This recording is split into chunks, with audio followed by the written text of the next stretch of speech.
All right, so you get certified. Well, then what? Well, welcome to the club. You get the keys to the special VIP IT security bathrooms. No, I'm just kidding. But realistically, though, you get industry recognized certification.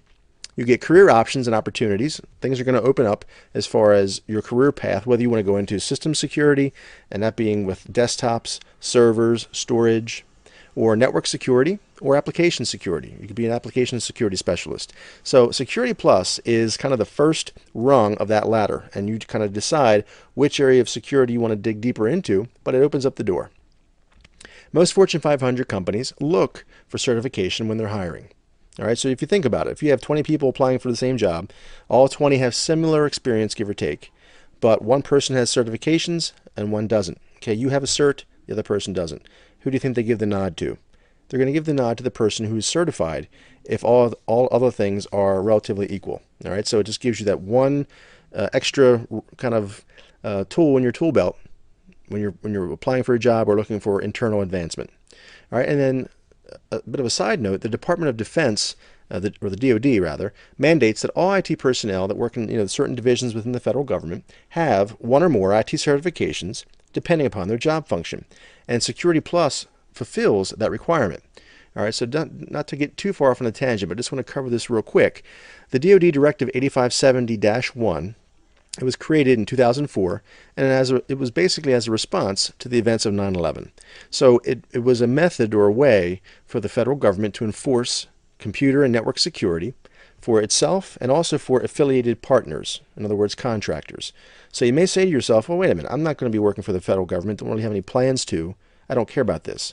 Well, you very well may still care, because if you're a contractor, even though you don't work for the government, you may be working for a contractor that supplies services to the government. In that case, Security Plus certification is very valuable. There are two classifications or tracks within the DoD Directive 8570-1, IAT, which is Information Assurance Technical. That's basically individual contributors and non-management personnel. And then IAM, or Information Assurance Management, and that's, as you may guess, personnel with direct or indirect reports, okay, people that manage other people. And Security Plus fulfills whether you are an individual contributor or a technical person or a management person.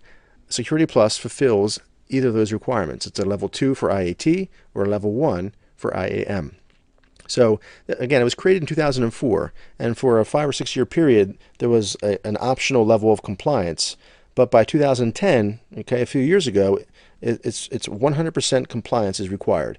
So as of a few years back, you have to have some type of certification that you see on the list over on the right-hand side. You have to have some type of certification in order to be compliant with that mandate. All right, so anyway, let's get started. And as we go through the course, I want you to take notes when necessary so you can go back and review. Again, as we go through these various videos, some things are going to sink right in. Others are going to be a little more kind of esoteric, and you may not get the information right away. Take some notes, jot down, say, hey, go back and review this, go back and review that. So that way, as you start to build upon the information, when one video kind of refers back or builds upon knowledge from another, it kind of sinks in. But if you have some areas where you still need some review, you have notes, and you can go back and kind of fill in the gaps, so to speak. And then also, think of how a specific topic or a concept could apply to your current job. All right, I know if you're like me, when I was in school or when I'm learning something or sitting in a seminar, especially school is a great example, I would sit back in math class and say, when am I ever going to learn, use calculus? When am I ever going to use geometry? How is a Pythagorean theorem going to benefit me in my life? Because I didn't foresee having ever having a situation where I would use that. So what did I do? I basically kind of shut down and never really absorbed that information. And as a result, it never really stuck with me. If I was kind of passionate about a job, or I was actually currently working in a job where that specific piece of knowledge was a benefit, then you better believe it would sink in and I would be able to retain it and also apply it. So as you go through this course, make sure you kind of take each bit and piece and kind of figure out and say, hey, how can I apply this to my own life or to my own job? That way it has more value, it sinks in, and you're going to retain more.